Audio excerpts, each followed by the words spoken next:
দিয়েছি।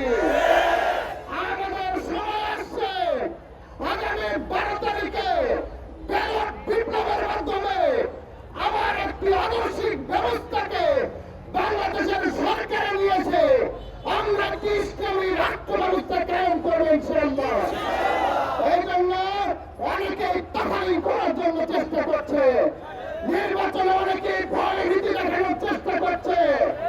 আমরা বলতে চাই শিবিরের শরীরে রক্ত থাকা অবস্থায় শেরপুর ধরুটের কোন কেন্দ্রে কোন বিশৃঙ্খলা হতে দেওয়া হবে না। ইসলামী ছাত্র শিবির সব ধরনের বিশৃঙ্খলার দাঁত ভাঙা জবাব দেবে। আগামী দিনে শেরপুর ধরুটে দাঁড়িপাল্লার গণ বিপ্লব হবে ইনশাআল্লাহ।